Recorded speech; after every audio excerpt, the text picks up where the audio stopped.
అండి అందరికీ ఇలా టమాటా పప్పు వండుకుందామా. ఆ టమాటా పప్పు కోసం నేను ఇదిగో ఈ కప్పు బరిగి తీసుకున్నాను. ఇవి శుభ్రంగా కడుక్కొని స్టవ్ మీద పెట్టేసుకుందాం. ఇంకోండి శుభ్రంగా కడుక్కొని నీళ్లు పోసుకొని అదిగో ఇంకా మనం స్టవ్ మీద పెట్టుకొని ఉడకబెట్టుకుందాం. టమాటాలు, ఉల్లిపాయలు, పచ్చిమిరపకాయలు కట్ చేసుకుందాం. పప్పు ఉడుకుతుంది. అంతలోకి మనం టమాటాలు, ఇదిగో పచ్చిమిరపకాయలు, ఒక టమాటా, 4 టమాటాలు, 3 పచ్చిమిరపకాయలు, ఒక ఉల్లిపాయ శుభ్రంగా కడుక్కొని కట్ చేసుకొని పక్కన పెట్టేసుకుందాం. ఉడికిందో లేదో చూద్దామండి. పాటలు మా ఇంట్లో కాదు, పక్క ఇంట్లో పెట్టారండి. చాలా ఇబ్బందిగా ఉంది.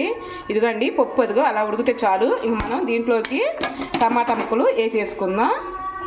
ఇగో టమాటా, పచ్చిమిరపకాయలు, ఉల్లిపాయలు మొత్తం కట్ చేశానండి. దీంట్లో వేసేసుకుందాం.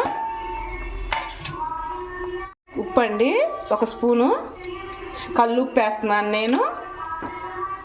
2 స్పూన్లు కారం,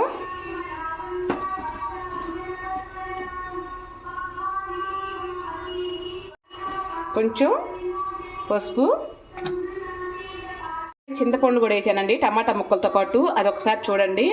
ఇదిగో ఇది బాగా ఉడికిందాక మూత పెట్టేసుకుందాం, మెత్తగా ఉడికించుకుందాం అండి.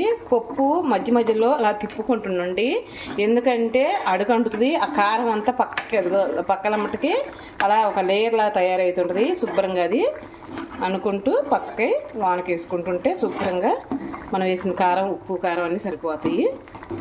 మధ్యలో అలా కలుపుకుంటుండండి. ఓకే, ఇంకా అదే ఉడుకుతుంది అండి. పప్పు అయితే ఉడికింది. మనం తిరగమాత వేసుకుందాం, అందుకని పక్క తీసి పెట్టుకున్నాను. నేను గిన్నె పెట్టుకొని దాంట్లో 1 స్పూన్ ఆయిల్ వేసుకుందామండి.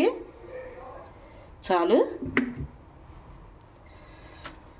ఆయిల్ వేడెక్కిందండి. దీంట్లోకి తిరగమాత గింజలు వేసేసుకుందాం. పచ్చిపప్పు, ఆవాలు, జీలకర్ర, పెసరపప్పు ఈ 3 వేసేసాను. కొంచెం దోరగా వేగిందాక ఉంచుకుందాం.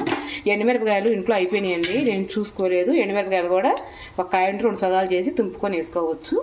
కొంచెం గోల్డ్ కలర్ వచ్చిందాక ఉందా. తర్వాత కరివేపాకండి. ఇదిగో ఎల్లుల్లిపాయలు 2 రెబ్బలు పచ్చిగా దంచుకొని వేసుకున్నాను.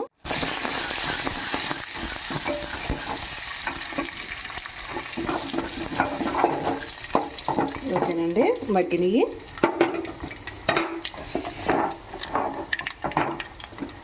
చూసారా, ఇంక మనం దాన్ని పప్పు వేసేసుకుందాం.